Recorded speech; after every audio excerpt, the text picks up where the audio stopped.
अपराधियों के अधिकारों की रक्षा करने के मामले में भारतीय सुप्रीम कोर्ट को स्वर्ण, रजत और कांस्य पदक एक ही बार में दे देना चाहिए। न्यायालय का कार्य उपस्थित विधि व्यवस्था के आलोक में निर्णय देने का है, पर भारत में जजों को ज्ञान देने का शौक चढ़ा हुआ है। अंग्रेजी में इसे प्लेइंग टू द गैलरी कहते हैं और हिंदी में वकीलों के साथ सोना, जहां सोना के दोनों ही अर्थ मान्य है। कई राज्यों में अवैध कब्जे वाली भूमि पर बने घरों को उस घर के किसी सदस्य का अपराधी या आरोपित होने पर बुलडोजरों से तोड़ने का प्रचलन बढ़ने पर सुप्रीम कोर्ट को लगा कि अपराधियों के भी अधिकार होते हैं, इसलिए उनके लिए उन्होंने ऐसे दिशा निर्देश दिए हैं जिसमें सरकार इसी न्याय व्यवस्था के अंतहीन तारीखों के चक्कर में जीत ही नहीं पाई। 15 दिन पहले नोटिस दो, डाक से भेजो, घर पर चिपकाओ, अधिकारी सुनवाई करें जिसकी रिकॉर्डिंग हो, फिर घर तोड़ने के आदेश के पास होने के बाद भी उसे अतिरिक्त समय दो ताकि वो कोर्ट आदि जाकर उसे रुकवा सके। सरकार के पास केवल समय देने का काम। हल्द्वानी के 4365 अवैध घर और 50,000 से अधिक अवैध जनसंख्या को 17 वर्षों से नोटिस खिलवाने और सारी प्रक्रिया पूरी करने के पश्चात भी इसी कोर्ट ने उनके इस्लाम को, उनके बड़े वकीलों को, उनके अवैध होने के अधिकारों को देखा, जबकि वहीं खोरी गांव के 10,000 परिवारों को यह कहा गया कब्जा करने वालों के अधिकार नहीं होते। सुप्रीम कोर्ट में न्याय की नई मूर्ति लगी है, उसे बुर्का पहना दिया जाता तो हमें थोड़ी क्लैरिटी हो जाती कि हम न्याय के लिए मदरसे में जा रहे हैं या कोर्ट में। न्याय शास्त्र में कृत्य के पीछे का उद्देश्य सिद्ध करना एक आधारभूत बात। बुलडोजर से हल्द्वानी तक सुप्रीम कोर्ट का इंटेंट अपराधियों को कवच प्रदान करने जैसा दिखता है। आगे बढ़ने से पहले आप सबों से अनुरोध करूंगा कि आप इस चैनल को भी उतना ही प्यार दें जितना हमारे दूसरे चैनल को देते हैं। लाइक करें, शेयर करें, सब्सक्राइब करें चैनल को, नोटिफिकेशन आइकन दबा लें ताकि आपको सारे वीडियो की जानकारी मिलती रहे। आइए आरंभ करते हैं। नमस्कार दोस्तों, सुप्रीम कोर्ट का अभी एक निर्णय आया है बुलडोज़र जस्टिस के ऊपर। बुलडोज़र जस्टिस क्या है वो मुझे लगता है कि आप और हम सब जानते हैं। मूलतः बुलडोज़र जस्टिस उसको बोला जाता है जहाँ पे किसी अपराधी ने अपराध किया हो, वो कन्विक्टेड हो या आरोपित ही हो, उसके घर को साइमल्टेनियसली तोड़ दिया जाता था सरकार के द्वारा, ताकि एक समाज में संदेश दिया जा सके कि अपराधियों के अपराध को किसी भी तरह से बर्दाश्त नहीं किया जाएगा। इसको देखने के दो तरीके हैं। एक ये है कि समाज को लगता है कि अपराधी है, उसके साथ जो है इसी तरह का व्यवहार होना चाहिए, उसके घर को तोड़ दो, कोई बात नहीं। और राज्य सरकारों के लिए, एक विशेषतः योगी जी के लिए, ये एक आप कह सकते हैं कि ये कानून व्यवस्था का पर्याय बनता जा रहा था कि किसी ने कुछ अपराध किया और इर्रेस्पेक्टिव ऑफ रिलीजियस आइडेंटिटी, ऐसा कुछ नहीं है कि खाली मुसलमानों का तोड़ा जा रहा था, हिंदुओं का तोड़ा नहीं जा रहा था, ये सब कुछ हो रहा था। और दूसरा, इसको एकदम कंप्लीटली लीगल टर्म्स में यदि देखा जाए, क्योंकि पहले वाले में आपको लगेगा कि यार अपराध किया तो उसका घर कैसे तोड़ दोगे, तो वो तो कोर्ट में जाना चाहिए और अपराध का दंड जेल होता है, घर आप नहीं तोड़ सकते। तो सरकारों ने इसका दूसरा मार्ग निकाला हुआ था कि यदि किसी ने कोई क्राइम किया, किसी ने किसी को गोली मार दी, लूट किया, अपराधी है, हिस्ट्री शीटर है, कुछ भी, वो पकड़ा जाता था या नहीं भी पकड़ा जा रहा है, इधर उधर भाग रहा है, तो उस पर प्रेशर बनाने के लिए या अन्य अपराधियों को संदेश देने के लिए सरकार क्या करती थी कि साइमल्टेनियसली म्यूनिसिपल कॉरपोरेशन या जो भी वहाँ की संस्था है वो एक नोटिस चिपकाती थी उसके घर पे कि ये घर अवैध है और इसको तोड़ा जाएगा, और अगले दिन बुलडोजर लेकर के पहुंच जाते थे, तोड़े जाते। तो यहाँ पे क्या है कि दो अपराध होते थे। एक अपराध जो अपराधी ने किया है या आरोपित जो भी है उसने किया है, उसके कारण उसको तो पकड़ा ही गया। दूसरा इसका हिस्सा ये होता था कि उसका घर जो है वो अवैध भूमि पे अतिक्रमण करके या फिर घर जो है इलीगली बिना नक्शा पास करवाए जो है वो बनाया गया। इस सब को लेकर के सुप्रीम कोर्ट जो है अत्यधिक चिंतित हो रहा था। और सुप्रीम कोर्ट जब चिंतित होता है तो आप जानते हैं विशेषतः किन लोगों के लिए सुप्रीम कोर्ट चिंतित होता है। उन लोगों के लिए जिसके पीछे 22 वकीलों की फौज खड़ी है। क्यों भाई? तो कांवड़ यात्रियों को यार थोड़ा थूका हुआ फल आप नहीं खिला सकते, थोड़ा मूता हुआ रसगुल्ला नहीं खिला सकते, थोड़ा थूक लगी हुई नान आप नहीं खिला सकते। उस पर बनी बनाई कानून व्यवस्था है कि हर व्यक्ति को अपने दुकान का नाम, प्रोप्राइटर का नाम जो है पब्लिक डिस्प्ले करना है। पुराना लॉ था, उसको लाया था योगी आदित्यनाथ की सरकार ने कि कांवड़ यात्रा के दौरान थोड़ी सी शुचिता जो है सुनिश्चित हो, शुद्ध हो, भोजन या प्रसाद जो भी आप जहाँ से ले रहे हैं, आपको नॉलेज होना चाहिए कि आप किस व्यक्ति से ले रहे हैं, क्योंकि थूकने, विष्ठा करने तक की, मूत्र त्यागने तक की, ये सारी चीज़ें हमने अलग अलग वीडियोज में देखी है, जो मैं लगा भी रहा हूँ, आप देख सकते हैं। इसको लेकर के सुप्रीम कोर्ट ने उस पर भी जो है रोक लगाया, और उस पर रोक लगाने के लिए 22 वकीलों की फौज पहुंच गई थी। आप छोटे छोटे दुकानदार, और अधिकतर दुकानदार इससे डरने वाले वही थे जो थूकने वाले समुदाय से आते हैं, जिसका मैं नाम नहीं लेने वाला। अब सुप्रीम कोर्ट ने जो लेटेस्ट निर्णय दिया है, उस निर्णय में उन्होंने ये कहा है कि अपराधियों के भी अधिकार होते हैं। चूंकि वो कन्विक्टेड है, वो क्रिमिनल है या आरोपित है, अक्यूज्ड है, इसका मतलब ये नहीं हो जाता है कि आप उसके घर वालों को परेशान करेंगे।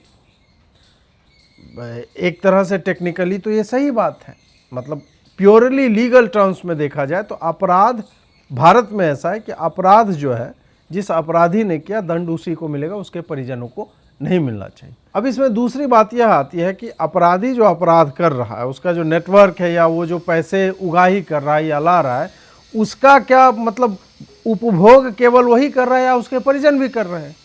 तो एक तरह से दंड तो उसको भी मिलना चाहिए। फिर इसमें आ जाता है कि नहीं, अपराधी को जेल में डाल दिया तो पैसा जाना बंद हो जाएगा। तो भाई पैसा कंज्यूम तो किया है, तो इस तरह से भी मुझे लगता है इसको देखने की आवश्यकता है। इसमें सुप्रीम कोर्ट ने बहुत ही मतलब ज्ञान बिंदु इतने हैं, इसमें ज्ञान इतना दिया है सुप्रीम कोर्ट ने कि नहीं घर जो है वो किसी का सपना होता है। अबे सपना होता है, अपराधी ने पैसे जो है गलत तरीके से उगाही करके कमाए हैं, उससे बना हुआ घर किसी का सपना यदि है तो ऐसे सपनों को मार देना चाहिए, स्पष्ट रूप से, मतलब मेरा यही मानना है। खैर उसमें से लीनियंट एक अप्रोच लेते हुए सुप्रीम कोर्ट ने कहा कि नहीं आप जो है ऐसा नहीं कर सकते, और मेरा हृदय जो है पिघल जाता है जब मैं देखता हूँ कि लोगों को बेघर किया जा रहा है। वृद्ध लोग अचानक से मतलब एक रात में ओवरनाइट जो है वो सड़कों पे आ जाते हैं, महिलाएं बिलख रही हैं, बच्चे बिलख रहे हैं, रो रहे हैं। It is not a pleasant site.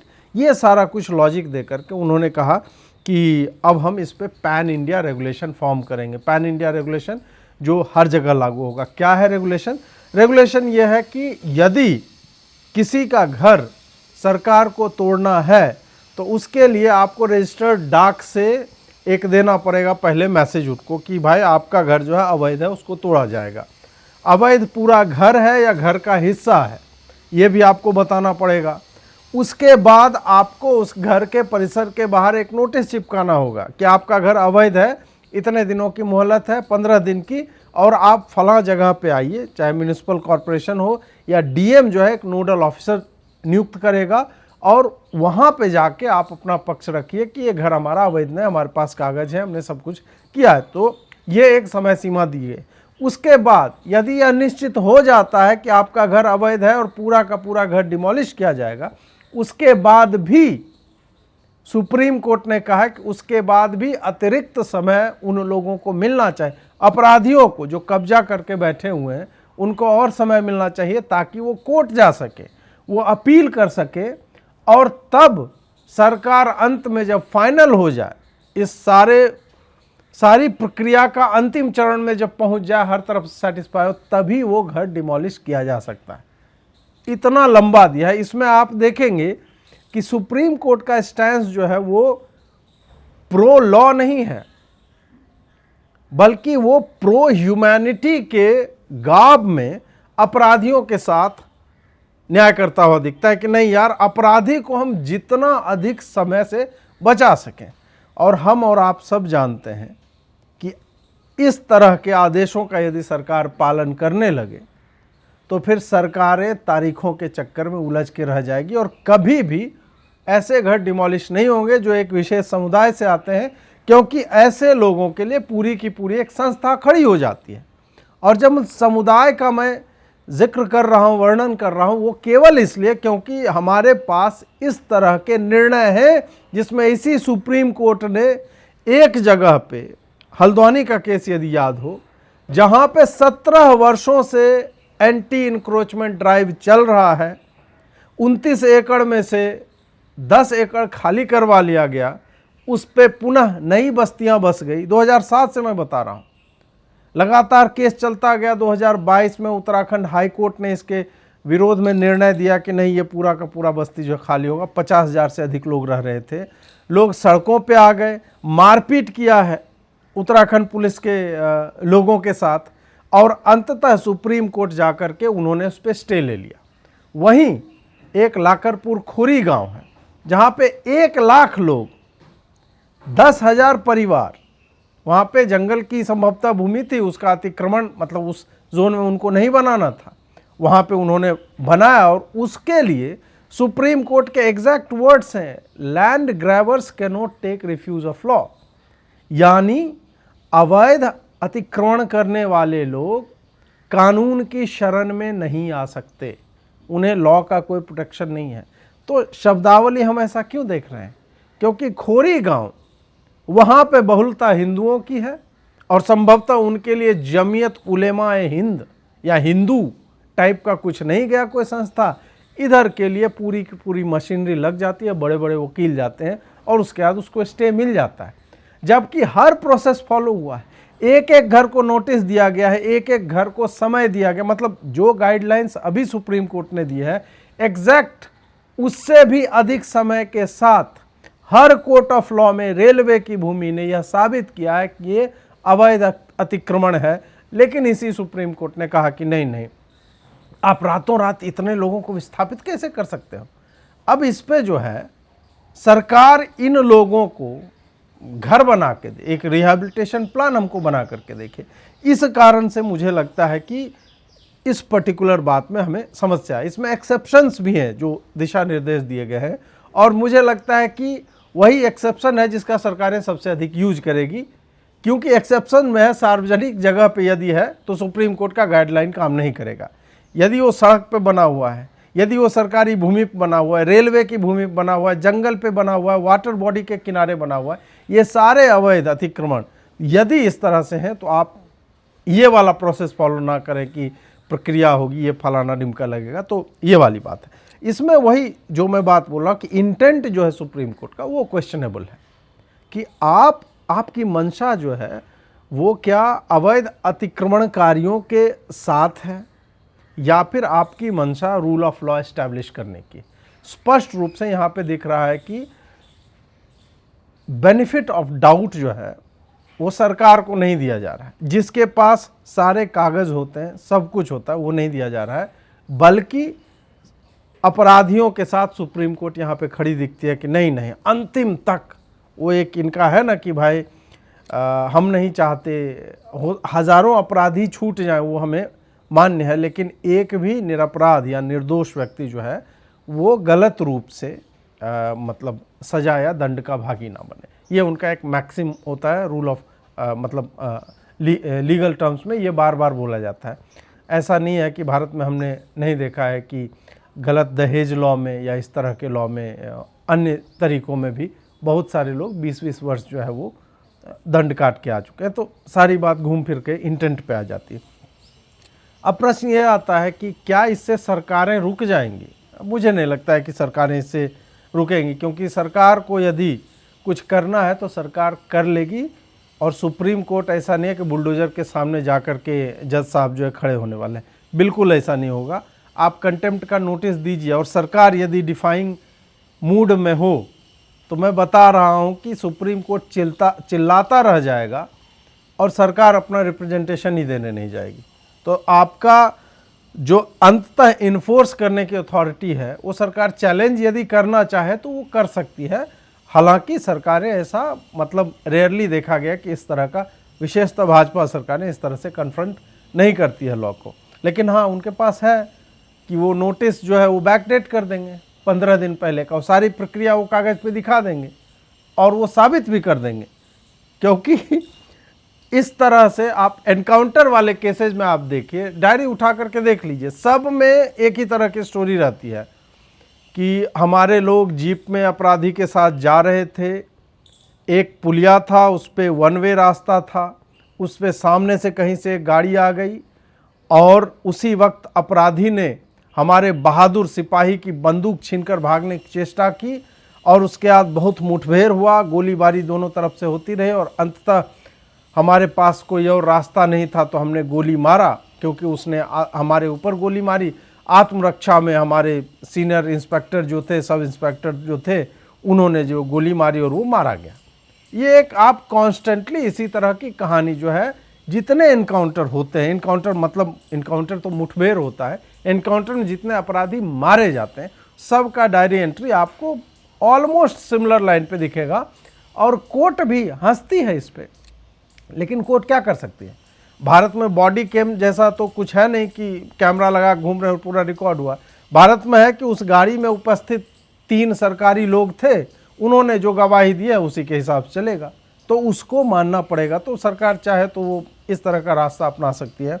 दूसरा है, गवर्नमेंट जो है वो ये कर सकती है कि एक्सेप्शंस इन द लॉ जो है उसका मार्ग लेगी, कि वो बोलेगी हाँ ये सरकारी ज़मीन है, ये सड़क पे जो है वो क्योंकि हर घर के आगे पीछे सड़क जाती है, और सड़कें जब बनती है तो उसके दोनों तरफ के 10-10 फीट या 20-20 फीट सरकार पहले से लेकर के रखती है, इसलिए ताकि भविष्य में चौड़ीकरण हो सके। अर्बनाइजेशन का, अर्बन प्लानिंग का ये आप कह सकते हैं कि लॉ है कि आप सड़क जितना बना रहे हैं उसके दोनों तरफ और भी ज़मीन लें, ताकि भविष्य में जब पॉपुलेशन बढ़ेगी तो हम उसका प्रयोग कर पाएंगे।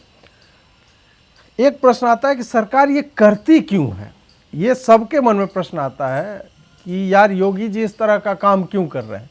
उसका एक ही उत्तर है, सरकार जब देखती है कि यही लॉ, यही लीगल सिस्टम, यही जज, यही कोर्ट्स रेगुलरली अपराधियों को बचाती है, या फिर अपराधी उनका शरण उनकी लेकर के बार बार उनके लूप होल्स का फायदा उठा करके लंबे समय तक बचते फिरते हैं, और एक सामान्य जेब कतरा अतीक अहमद या फिर मुख्तार अंसारी या फिर विकास दुबे जैसा माफिया बन जाता है, तब वो समस्या हो जाती है। अब प्रश्न ये आता है कि यार सरकारें ये मार्ग चुनती क्यों है? सरकार को क्यों लगा कि यार बुलडोजर से घर ढा दें? उसके पीछे एक साधारण सा तर्क यह है कि सरकार को ये तब करना होता है जब सरकार देखती है कि एक रेप का केस है जिसमें पता है कि किसने रेप किया है, वो केस 20 वर्ष चल रहा है। एक लैंड ग्रैबिंग का है कि किसी माफिया ने दूसरे का लैंड ग्रैब कर लिया है, उसमें सब कुछ सारे सबूत स्पष्ट हैं, लेकिन यही न्यायिक व्यवस्था उसे तारीख पे तारीख दे दे करके वो करती रहती है। सरकार इसलिए यह ऐसा निर्णय लेती है क्योंकि सरकार देखती है कि माफिया अपने राजनीतिक प्रभुत्व का, राजनीतिक शक्तियों का, पावर इक्वेशंस का, अपने कास्ट का, अपने रिलीजन का यूज करके सामान्य से अपराध में, जिस अपराध का 15 दिनों में निर्णय हो जाना चाहिए, वो आजीवन चलता रहता है। उदाहरण के लिए आप पप्पू यादव को लीजिए, 41 केस हैं उसके ऊपर, पुरुलिया आर्म्स ड्रॉप्स केस है, अजीत सरकार, मतलब कुछ कुछ केसेज ऐसे हैं as clear as daylight, लेकिन वो आदमी सांसद बन रहा है बार बार, और वो फिलांथ्रोपिस्ट हो जाएगा कुछ दिनों में। लालू प्रसाद यादव आप देख लीजिए, सब कुछ साबित हो चुका है, मेडिकल बेल पे वो बाहर घूम रहा है, बाहर घूम ही नहीं रहा है, वो पॉलिटिकल कैंपेन एक तरह से कर रहा है, हर जगह पे उसे जो करना है कर रहा है। मुख्तार अंसारी को आप देख लीजिए, कितने समय तक वो बाहर रहा। अतीक अहमद को देख लीजिए कि इन लोगों के साथ जब ऐसा होता है कि कोई राह चलते गोली मार देता है, या फिर हाल ही में अभी जो एनसीपी का विधायक था उसको जो गोली मारी गई, ऐसा नहीं है कि उसका इतिहास बहुत अच्छा रहा है, लेकिन ऐसे ही लोग, ऐसे ही माफिया बाद में जाकर के विधायक और सांसद बनते हैं, तो सरकार के पास और क्या ऑप्शन बनता है? क्योंकि यही supreme court 3 tired justice system के चक्कर में कि नहीं पहले लोकल से लो, उसमें 10 साल चलेगा, फिर हाई कोर्ट 10 साल, फिर सुप्रीम कोर्ट 10 साल, 80,000 केस जो है सुप्रीम कोर्ट में पेंडिंग है।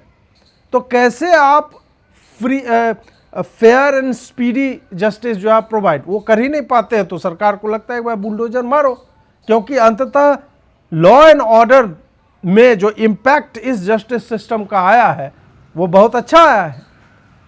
जजेस तो पहले से थे, जजेस ने क्या जस्टिस दिया है अभी तक? क्यों मुक्त हस्त अपराधी विचरण कर रहे थे हर जगह पे, और अचानक से जो गुंडों का, माफियाओं का प्रदेश हुआ करता था उत्तर प्रदेश, अचानक से वो बहुत शांत हो गया। क्यों? क्योंकि अपराधियों का एक तरह से इनकाउंटर होने लगा, जिसमें पता है कि भाई ये अपराधी है। किसी की गाड़ी पलट जाती है, लोग प्रसन्न होते हैं कि हाँ भाई ठीक हुआ। किसी को राह चलते, हाँ मेन बात यह है कि गुड्डू मुस्लिम ठाएं, और ये हो जाता है, लोग प्रसन्न होते हैं, क्योंकि जनता जानती है, भले जज ना जानने का दिखावा करते रहें, क्योंकि उनके सामने वकील जो आर्ग्यू करेंगे वो होगा, लेकिन जनता को पता होता है कि अपराधी कौन है। इसी कारण से चाहे डॉक्टर प्रीति के जो रेपिस्ट थे, वो हैदराबाद वाला जो केस था, एक दिन के अंदर चारों अपराधियों को पुलिस ने गोली मार दिया, उसको पुष्प वर्षा करके स्वागत किया। लोगों को पता होता है कि अपराधी कौन है। यही कारण है कि कुछ सरकारों ने यह बीड़ा उठा लिया है कि भाई यदि इससे एक इम्पैक्ट क्रिएट हो रहा है पॉजिटिव समाज पे, तो हम ये मार्ग भी अपनाएंगे। और कागज पत्तर तो सरकार का आप जानते हैं कि सॉलिड होता है। अब जब इस तरह के निर्णय आते हैं सुप्रीम कोर्ट के, जो अपराधियों के साथ खड़े दिखते हैं, तब गवर्नमेंट को मेरा एक मतलब सुझाव है कि आप ऐसा करो कि आप एक आइडेंटिफिकेशन ड्राइव चालू कर दो कि रेलवे की पटरियों के दोनों तरफ कौन से लोग हैं जो बैठे हुए, और नोटिस चिपकाना आप आरंभ कीजिए। आप सड़कों की भूमि का अतिक्रमण किसने किया है, मजारें किसने अवैध रूप से बनाई हुई, सबका लिस्ट बना के एक क्लिनजिंग ड्राइव जैसे पुष्कर धामी उत्तराखंड में कर रहे हैं, इस तरह का करना आरंभ कर देना चाहिए। आप वेट मत करो कि कोई आदमी क्राइम करेगा तब हम पता करेंगे कि उसका घर जो है इंक्रोचमेंट किया हुआ, अवैध कब्जा किया हुआ, उसके बाद हम उसका घर जो ढाएंगे। नहीं, सरकार को इस पे भी सोचना चाहिए कि सुप्रीम कोर्ट ने एक बड़ा अच्छा आपको आइडिया दे दिया है, आप उसके आलोक में जो है कार्य करना आरंभ कीजिए। अब एक प्रश्न उठता है, ये सुप्रीम कोर्ट है या फिर ये शरिया कंप्लायंट एक प्रोटेक्टर की तरह कार्य कर रहा है? मतलब न्याय की मूर्ति जो है अभी हमने देखी थी, अब न्याय की मूर्ति को बुरके में हमें देखना पड़ रहा है कि भाई ये चल क्या रहा है, ये किसको बचाने की कवायद जो है पूरी हो रही है। हल्द्वानी और लाकरपुर खोरी का केस मैंने आपको बताया है, स्पष्ट रूप से एक जगह पे सुप्रीम कोर्ट उनके अगेंस्ट में रूल करती है और हार्श वर्ड्स का यूज कर रही है, दूसरे तरफ बोले कि नहीं नहीं यार 50,000 लोगों को आप एक बार में विस्थापित ओवरनाइट नहीं कर। भाई ओवरनाइट नहीं, 17 वर्ष। 2007 में रेलवे ने नोटिस देने के बाद उस भूमि से इंक्रोचमेंट हटाने का कार्य किया था और इन्हीं कोर्ट्स ने उन पे स्टे लगा करके जो भूमि उन्होंने अतिक्रमण से साफ भी करवाए उस पे भी नए घर बना दिए गए, वहाँ स्कूल बना दिया, पाठशालाएं बना दिया। और वो पॉपुलेशन जो है विधायक तय करता है कि कौन बनेगा, उसकी वोटिंग मतलब क्षमता इतनी अधिक हो गई है।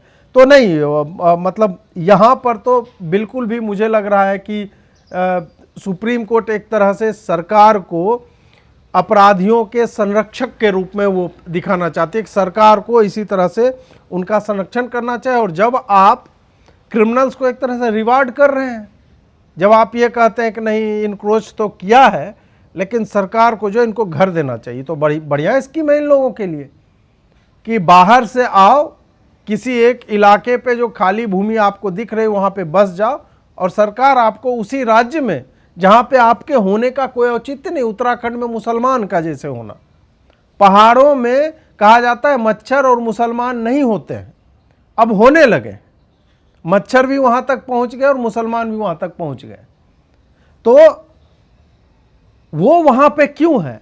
क्योंकि सरकारों की ऐसी नीति है, पहाड़ में आप जमीन नहीं खरीद सकते बाहरी आदमी। वो क्या कर रहा है, झारखंड में जो है वो आप जमाई टोला बना लेते हैं, आदिवासियों की लड़कियों से लव जिहाद के माध्यम से आप जो है निकाह कर लेते हैं या जो भी करते हैं, और पहाड़ों में आप पावर ऑफ अटर्नी या ऐसे माध्यमों से आप मित्रता करके और उनके मतलब हिसाब से भूमि खरीद करके और एक्चुअल में मालिक आप बने होते हैं। और हमने देखा है यार घाटियों में जहाँ पे 50 घरों के गांव हैं वहाँ पे मुसलमान पहुँच चुके हैं, और क्रिश्चियंस का तो जलवा है ही, आप हम सब जानते हैं। जब इस तरह से रिवॉर्ड किया जाएगा उनके क्राइम के लिए, हरिद्वार में जो है 40% डिकेडल ग्रोथ रेट है मुसलमानों का, ऋषिकेश में, मतलब क्यों है वहाँ पे ये लोग? इतिहास पूरा आप देख लीजिए कि छिटपुट एक दो आ जाए बिजनेस के लिए वो ठीक है, लेकिन जब आपके पॉपुलेशन का एक बहुत बड़ा हिस्सा वहाँ पे दूसरी जगह से आ जाता है और उसके बाद हल्द्वानी जैसे केसेस के माध्यम से यही सुप्रीम कोर्ट उनको बचाने की चेष्टा करता हुआ दिखता है, तब हमें सोचना पड़ता है कि सुप्रीम कोर्ट आखिर सुप्रीम कोर्ट है या फिर ये शरिया कोर्ट होता जा रहा है। अब प्रश्न आता है कि ये डिसीजन कितना सही या गलत है। देखिए purely in terms of law देखा जाए तो सही है कि कोर्ट को अपराध, मतलब मैं बोल रहा हूं कि जो लेड आउट लॉज हैं उसके आलोक में, मैं उसमें अपना दिमाग नहीं लगा रहा। जो रूल ऑफ लॉ है उसके हिसाब से कि नहीं, अपराधी है उसका दंड कोर्ट ही देगी, उसका दंड सरकार नहीं दे सकती। लेकिन जब पुनः वही बात कि न्याय व्यवस्था जब ठगती है सरकारों को और समाज को, तब सरकार को इस तरह की प्रक्रिया अपनानी पड़ती है। और सुप्रीम कोर्ट उसमें पूरी तरह से फेल रहा है। 5 करोड़ केस पेंडिंग है, क्योंकि आपने कोई भी ट्रायल पे टाइम फ्रेम निश्चित नहीं किया है। एक जज आते हैं, फिर वो बदल जाते हैं, फिर नया जज पूरी सुनवाई करेगा। एक एसपी जो गवाही दे रहा था उसका स्थानांतरण हो जाता है, उसके बाद अब नया एसपी आएगा तो वो बोलेगा मैं केस नहीं समझ पा रहा हूँ, फिर से नया ट्रायल चालू होगा, वकील बीच में छोड़ देता है। ये सब करते करते लोअर कोर्ट्स में 10-10 साल, 15-15 साल जो है एक सामान्य केस में लग जाता है। 2-2, 3-3 पीढ़ियाँ जो है खप जाती हैं सामान्य केसों में। उसके बाद जस्टिस से लोगों का फेथ इरोड होने लगता है। न्यायिक व्यवस्था से सामान्य जनता का विश्वास जो है वो नष्ट होने लगता है, उसका क्षरण होने लगता है। तब जा कर के उसी जनता के प्रतिनिधि, चुने हुए प्रतिनिधि, जैसे कि योगी आदित्यनाथ हैं, हिमंता बिस्वा शर्मा है, भजन लाल हों, या फिर अन्य चीफ मिनिस्टर्स हैं, जो ये मार्ग लेकर के, शिवराज सिंह चौहान थे, वो मार्ग पकड़ते हैं। उन्हें इसी सुप्रीम कोर्ट ने, इसी न्यायिक व्यवस्था ने, जो कुछ विशिष्ट वकीलों के हाथों में खेलती हुई प्रतीत होती है, उसने विवश किया है कि वो ये मार्ग चुने। आपकी इस पूरे विषय पे क्या राय है वो हमें कमेंट में अवश्य बताएं। लाइक करें, शेयर करें, सब्सक्राइब करें, और यदि आप हमारा सहयोग करना चाहते हैं तो इस QR कोड के माध्यम से या इन नंबरों के माध्यम से कर सकते हैं। जुड़ने के लिए बहुत बहुत आभार। नमस्कार। पप्पू यादव पे 41 केस हैं। सब्जी बेच रहा है। Hello hello hello hello hello. अब प्रश्न ये आता है कि